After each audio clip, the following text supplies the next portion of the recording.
Assalamualaikum warahmatullahi wabarakatuh. Selamat pagi adik-adik.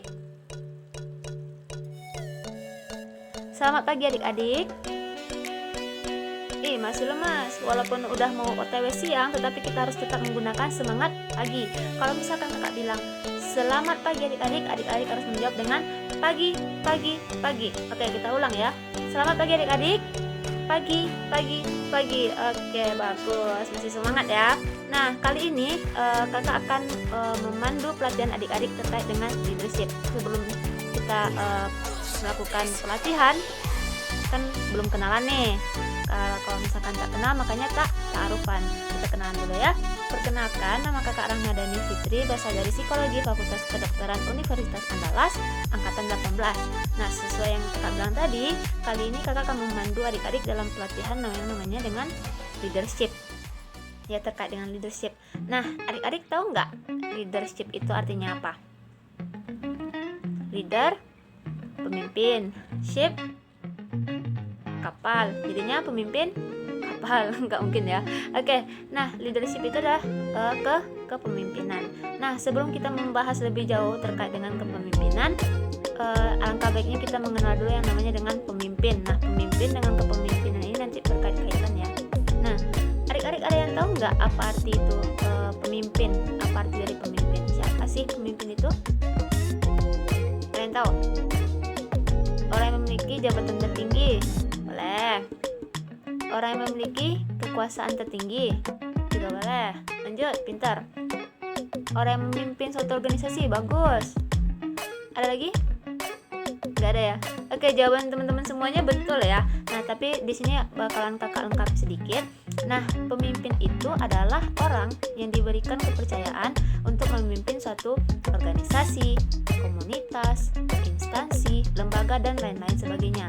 Nah, oleh sebab itu, pemimpin harus memiliki kemampuan untuk memandu, untuk mengajak seseorang atau sekelompok orang. Nah, gunanya apa? Gunanya untuk mencapai tujuan bersama. Nah, kemampuan untuk memandu seseorang atau sekelompok orang ini untuk agar tujuannya itu tercapai, nah itu yang kita sebut dengan kepemimpinan. Nah, adik-adik tahu nggak tujuan dari kepemimpinan itu apa? Nggak ada yang tahu ya? Ada yang tahu? Kalau ada yang tahu boleh tunjuk tangan dulu. Nggak ada ya? Nah, tujuan dari kepemimpinan itu adalah yang pertama untuk mencapai tujuan bersama. Nah, jadi fungsi dari kepemimpinan itu adalah untuk mencapai tujuan bersama. Nah, ketika tujuan yang tadi itu tidak tercapai atau tidak terjalankan, itu bisa menggambarkan bagaimana jiwa kepemimpinan seseorang. Yang kedua adalah apa? Motivasi. Nah, guna dari kepemimpinan ini adalah untuk memotivasi orang lain. Nah, jadi pemimpin yang baik itu adalah pemimpin yang mampu mempertahankan motivasi anggotanya. Selain untuk memotivasi orang lain, itu juga bagaimana cara mempertahankan motivasi yang ada di dalam diri orang lain, dalam individu gitu ya. Nah, terus fungsi dari kepemimpinan ini apa aja sih? Ada yang tahu nggak? Apa? Untuk memandu, betul. Lagi ya? Untuk memandu aja yang tahu, nggak apa-apa. Nah, emang benar kata temannya, fungsi dari kepemimpinan ini adalah salah satunya adalah untuk memandu pengambilan keputusan, kemudian memberikan tugas kepada anggota-anggotanya. Terus yang kedua adalah sebagai konsultatif. Ini bersifat dua arah. Nah, jadi anggota boleh berkonsultasi dengan pemimpin untuk mencapai tujuan bersama tadi ya, agar programnya berjalan dengan lancar. Dan si pemimpin ini harus memiliki sifat yang bijak, nah agar ia mampu memandu dan mengarahkan anggota-anggotanya supaya berjalan dengan baik. Nah, terus yang ketiga adalah mampu mengaktifkan anggota-anggotanya. Supaya apa? Supaya anggotanya ini aktif dalam berkegiatan, tidak hanya aktif, dia juga semangat dalam berkegiatan, dan dia tidak hanya mengikuti perintah saja, tetapi dia tahu makna dari apa yang dia lakukan dan manfaatnya apa sih yang dia kerjakan gitu ya.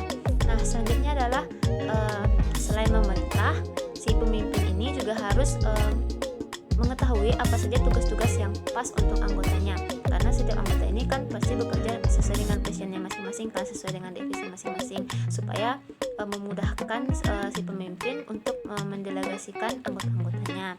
Nah, yang terakhir adalah mengendalikan segala aktivitas yang bakalan dijalankan agar program yang akan dijalankan itu berjalan secara efektif dan efisien. Nah, yaitu nyampainya mengkoordinasi, memantau supaya kegiatan yang dijalankan itu berjalan dengan baik.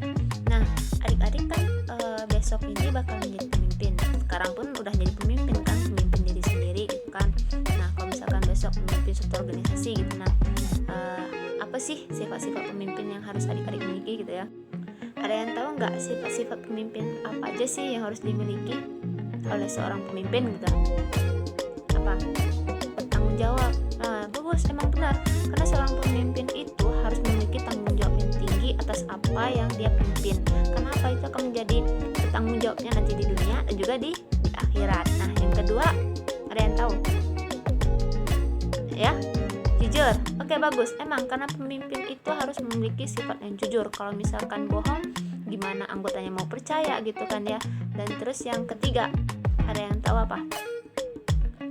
Memiliki pendirian yang teguh. Benar, bagus sekali. Nah, seorang pemimpin itu harus memiliki pendirian yang teguh, harus konsisten terhadap sesuatu agar apa? Agar ia tidak mudah dipengaruhi oleh orang lain.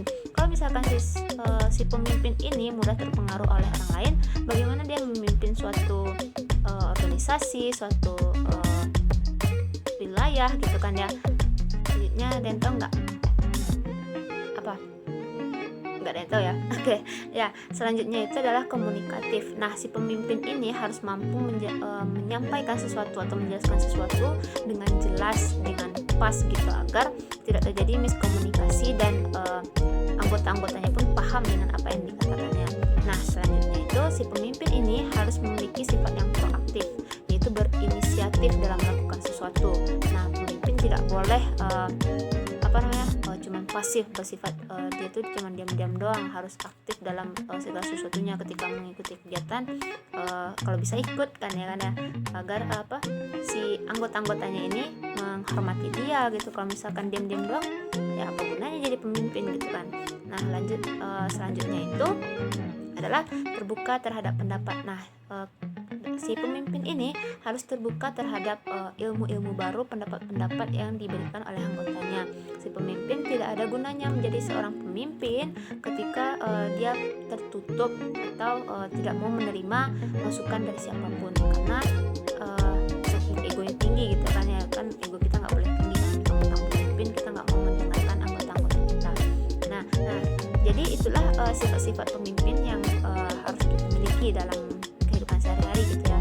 Setidaknya walaupun misalkan adik-adik tidak memimpin sebuah organisasi, tetapi adik-adik harus bisa memimpin diri adik-adik sendiri gitu kan. Bagaimana kita bisa memimpin orang lain sedangkan kita tidak bisa memimpin diri sendiri. Nah, kan adik-adik lagi sekolah nih kan ya, mana tahu nanti di pas masuk kampus adik-adik menjadi ketua BEM, adik-adik menjadi ketua hima atau ketua organisasi apapun gitu kan ya. Kan sekarang udah dapat nih ilmu-ilmu dasarnya.